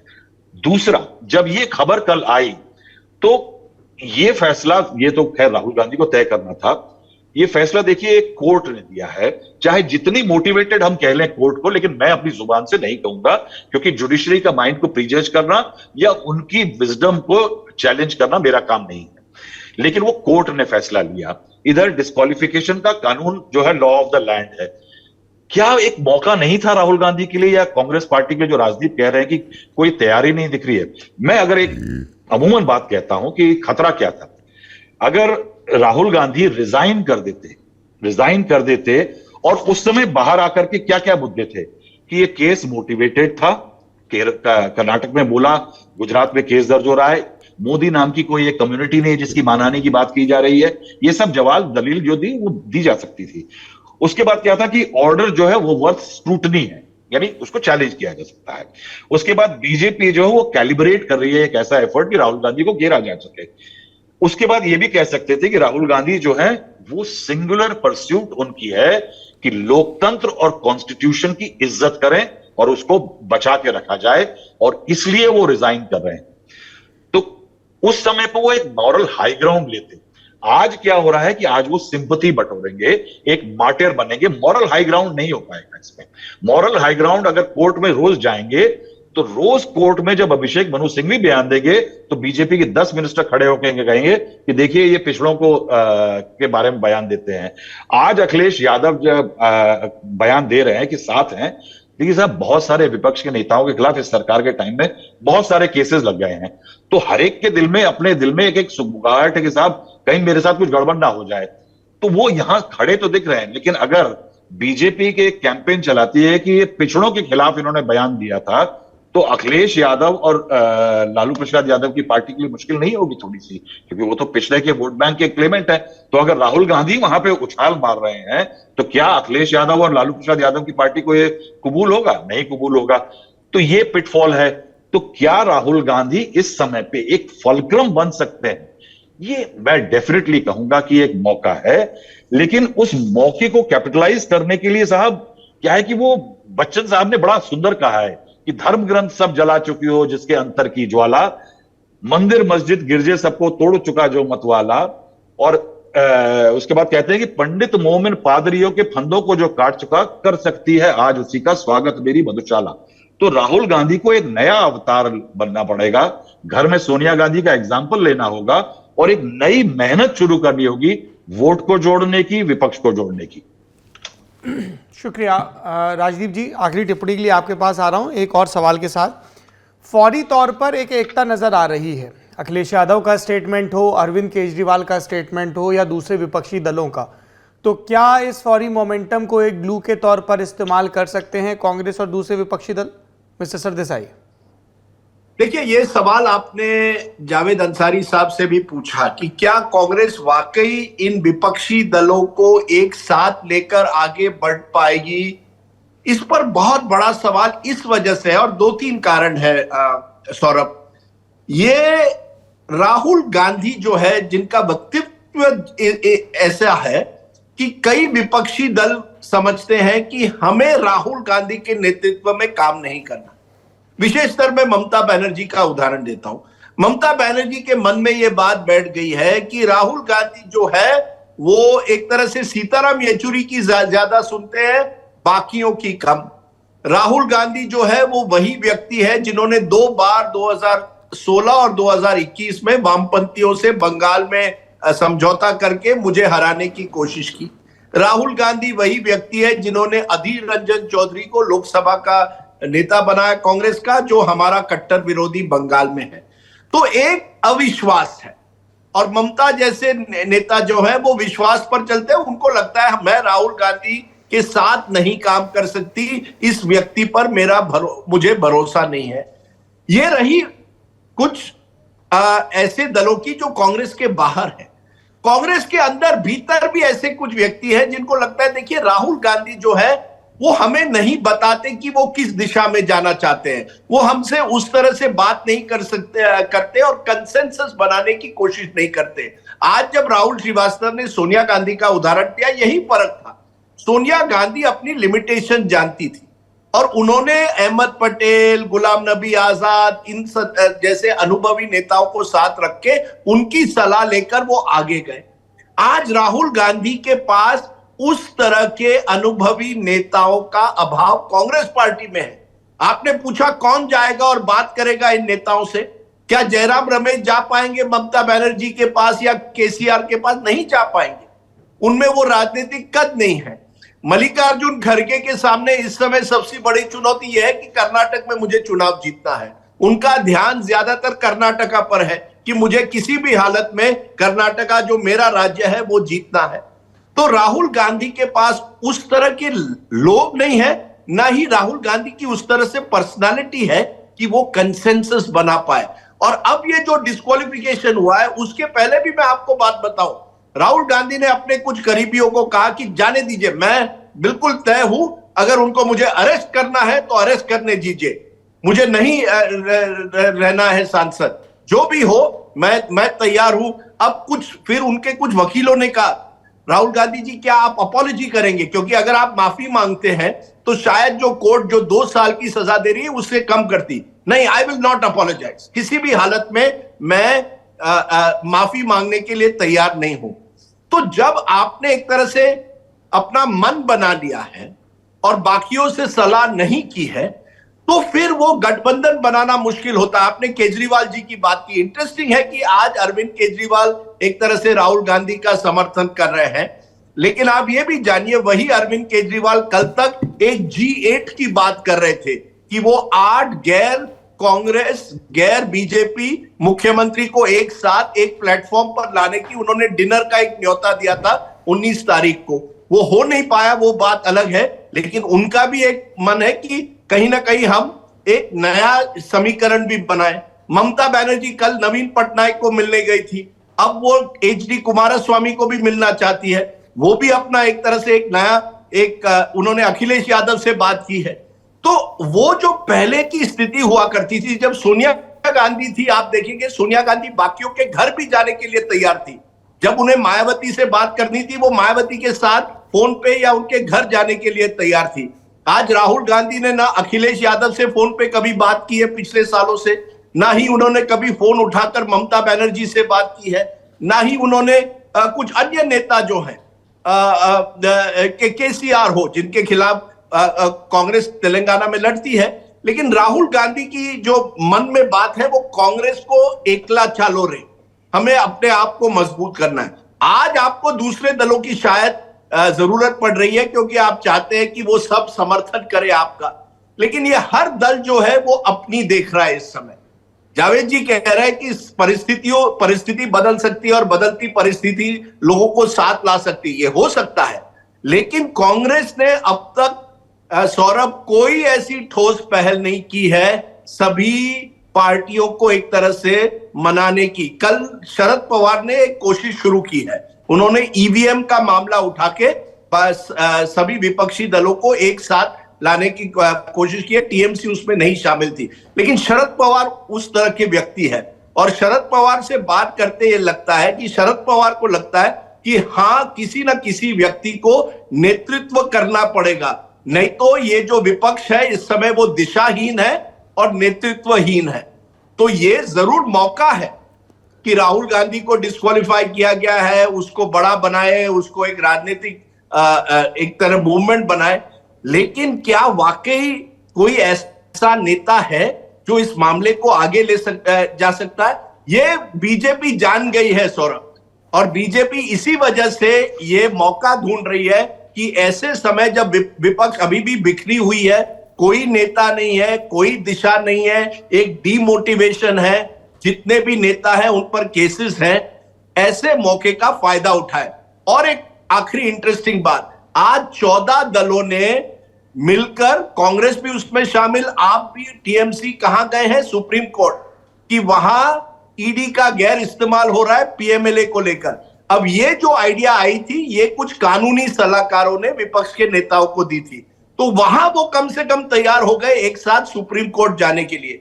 लेकिन वही 14 दल पार्लियामेंट में एक साथ बैठने के लिए न तैयार है, न ही साथ जाकर राष्ट्रपति के पास जाकर उनके दरवाजे पर खटखटाहट करने के लिए तैयार नहीं है, क्योंकि कई दलों को लगता है कि हमें किसी दूसरे नेता पर इस समय विश्वास नहीं है, और राहुल गांधी भी तैयार नहीं है सभी को जाकर मिलकर उनसे बातचीत करना। तो दैट इज द प्रॉब्लम। ये कहना बड़ा आसान है कि विपक्षी दल एक साथ आएंगे, लेकिन उनका स्वार्थ जो है उनको अलग अलग दिशाओं में ले जा रहा है। I don't see them coming together overnight, जिस तरह की बात हो रही है। Thank you Rahul Srivastava ji. Last point, और उससे पहले दर्शकों को बता दें कि इस पूरे प्रकरण पर राहुल गांधी की प्रतिक्रिया भी आई है।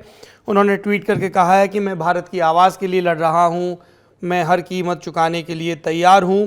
प्रियंका गांधी का भी एक विस्तृत ट्वीट आया है जिसमें उन्होंने कहा कि प्रधानमंत्री जी, आपके चमचों ने एक शहीद प्रधानमंत्री के बेटे को देशद्रोही मीर जाफर कहा। आपके मुख्यमंत्री ने सवाल उठाया कि राहुल गांधी का पिता कौन है, और इसके बाद पूरा अडानी की लूट, नीरव मोदी, मेहुल चौकसी, इन सब का जिक्र है, और कहा कि आप मुझे परिवारवादी कहते हैं, पर इस परिवार ने भारत के लोकतंत्र को खून से सींचा है, और तानाशाह कहा उन्होंने प्रधानमंत्री नरेंद्र मोदी को। राहुल श्रीवास्तव जी, योर क्लोजिंग रिमार्क।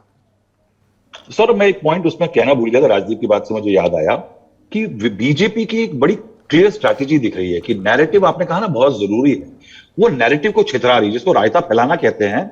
ये मल्टीपल केसेस नेताओं के खिलाफ, नेता इधर फंसे रहे, उलझे रहे, कभी भी वो एक ऑनेस्ट प्लैंक बीजेपी को इंटीग्रिटी के मामलों में चैलेंज ना कर सके, तो वो एक सस्टेन्ड कैंपेन है, और उसमें डेमोग्राफिक इश्यूज जैसे पिछड़े, ये तमाम चीजों को बीजेपी लाती रहती है। वो विपक्ष के लिए एक चैलेंज है। दूसरा, राहुल गांधी के लिए एक चैलेंज जो, और विपक्ष के लिए आगे आया नया, जो कि कल तक की स्थिति से आज अलग हो गया है। देखिए साहब, कोर्ट में आप रास्ता ढूंढेंगे, सेशन कोर्ट जाएंगे, हाई कोर्ट जाएंगे, सुप्रीम कोर्ट जाएंगे। सुप्रीम कोर्ट जाएंगे तो कहेंगे कि एपेलेट कोर्ट जो है वो सेशन कोर्ट है, तो आप एप्रोप्रिएट कोर्ट में जाइए, ये पॉसिबिलिटी है। लेकिन परेशानी अब यह है कि जब एक कोर्ट में चलेगा तो रोज का तामझाम होगा, रोज खबरें छपेंगी, लेकिन अगर ये मामला नहीं सुलट पाता है, राहुल गांधी डिस्क्वालिफाइड रहते हैं, और उसके बाद 6 साल की एक मियाद और आती है आगे जिसमें वो चुनाव नहीं लड़ सकते, तो टेक्निकली राहुल गांधी प्रधानमंत्री बनने की रेस से, या प्रधानमंत्री फेस होने के विपक्ष के या कांग्रेस, उससे बाहर हो जाते हैं साहब।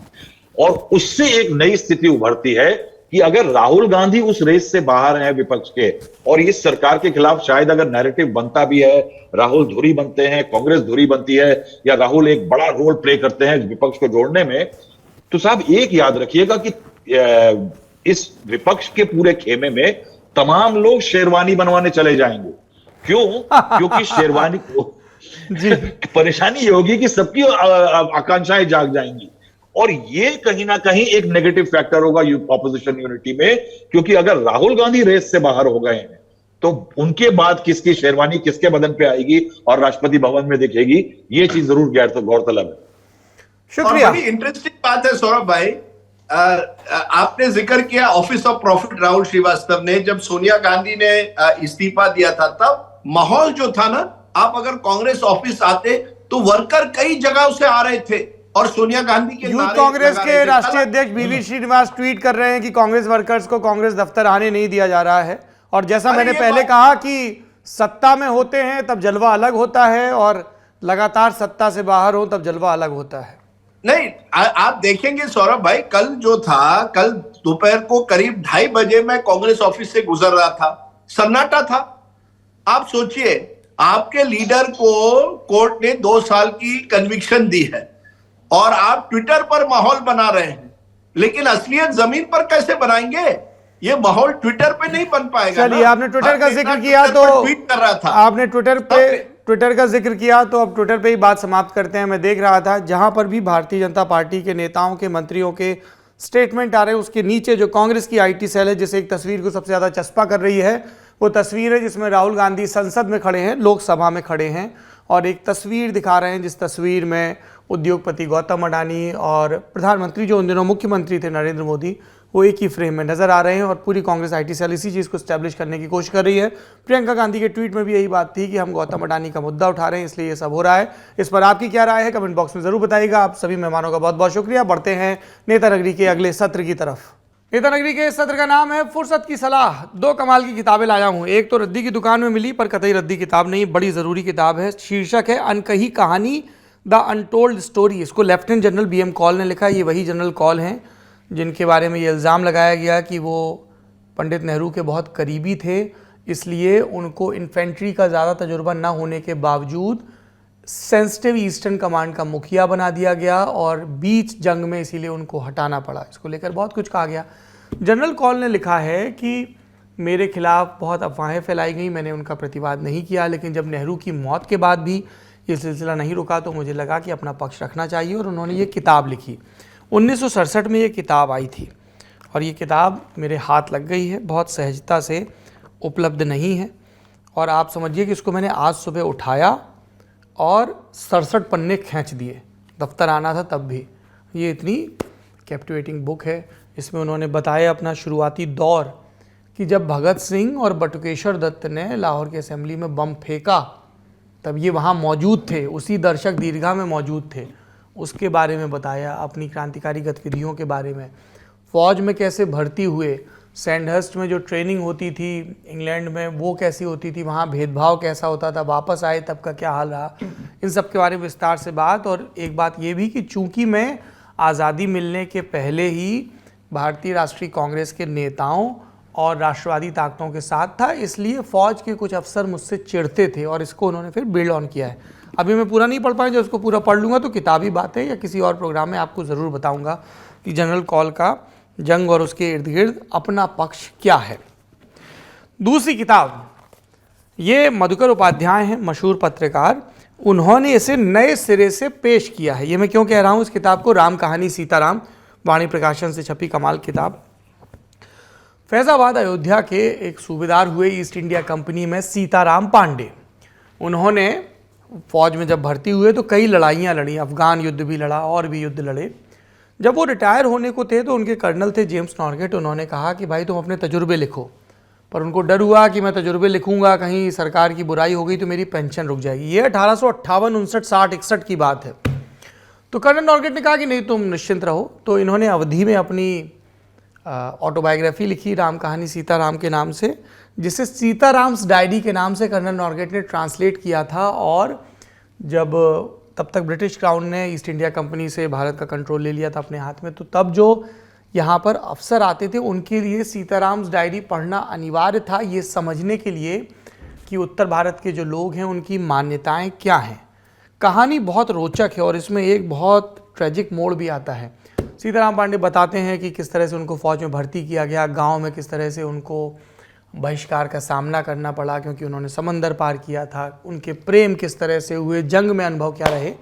इनका बेटा भी भर्ती हो गया फिर फौज में, ईस्ट इंडिया कंपनी में, और बेटा बागियों के साथ हो गया जब 1857 की पहली क्रांति हुई और पकड़ा गया। अब उसको दी जानी थी मौत की सज़ा, उसके लिए फायरिंग पलटन के सामने लड़के को खड़ा किया जाना था। उस फायरिंग पलटन का मुखिया था सीताराम पांडे।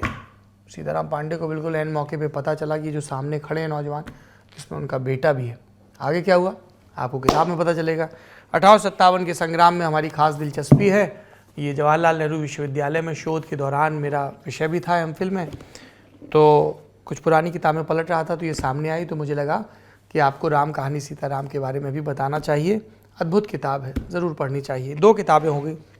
अनुभव सिन्हा की फिल्म आई है भीड़, उस पर हमने विस्तार से बातचीत भी की है, वो आप लर्न टॉप पे देख सकते हैं। और फिल्म का रिव्यू भी मैं देख रहा हूँ सब तरफ से अच्छा आ रहा है।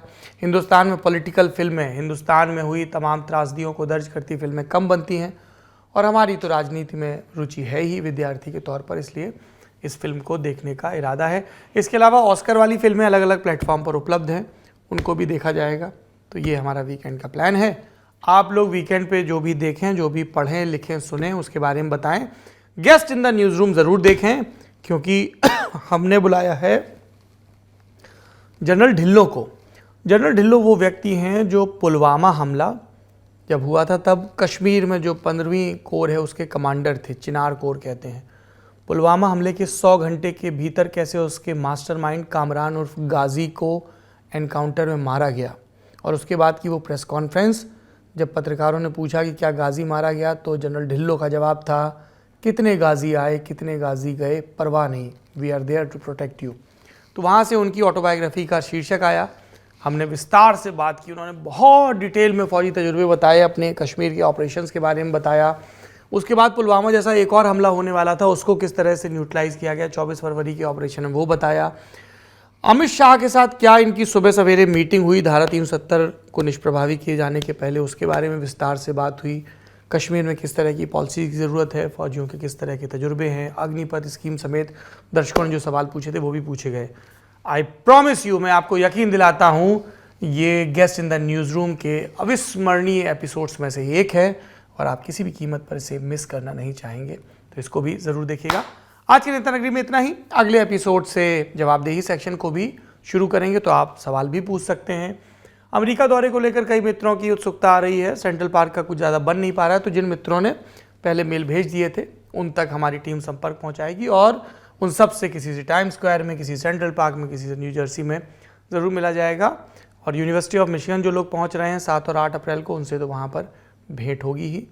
येल भी जा रहे हैं अपन गुफ्तगू करने, हमने बड़ा सुन रखा है इन यूनिवर्सिटीज़ के बारे में, तो अब जाकर देखेंगे और कोशिश करेंगे कुछ ब्लॉग व्लॉग बनाएं, तो लौट के आपको ही बताएंगे कि ये जो सबसे झामफाड़ यूनिवर्सिटीज़ हैं दुनिया की, वो सच्ची मुच्ची में कैसी दिखती हैं और वहाँ पढ़ाई कैसी होती है। आप अपना खूब ख्याल रखिए। हम चले अपने माता पिता के पास, माता पिता के साथ। अब ये गुत्थी क्या है अगली बार बताएंगे, और उम्मीद है अगली बार मुलाकात होगी मेरी अनुपस्थिति में। आप लोगों ने निखिल वाट को खूब प्रेम दिया, समर्थन दिया, उसके लिए भी आपका आभारी हूँ। कई लोगों ने कहा कि अब सौरभ द्विवेदी को हट जाना चाहिए, निखिल वाट करना चाहिए। यकीन मानिए, मेरे लिए इससे ज़्यादा मुदित करने वाला कोई बयान नहीं हो सकता। आप ऐसे कुछ को शायद लग रहा हो कि हम थोड़ा पिन मार देते हैं, पर किसी भी संपादक के लिए सबसे ज़्यादा खुशी का क्षण होता है कि जिन लोगों को उसने ट्रेन किया, जिन लोगों के साथ उसने खुद भी सीखा, वो उसकी जगह लेने के लिए तैयार हो जाएं और उससे भी आगे बढ़ें। तो मैं उम्मीद करता हूं कि निखिल समेत मेरे सब साथी इन कार्यक्रमों की सदारत अपने हाथ में लेंगे, और अपनी भी चला चली की वेला आएगी किसी रोज़, पर तब तक संवाद का सिलसिला चलता रहे। शुक्रिया।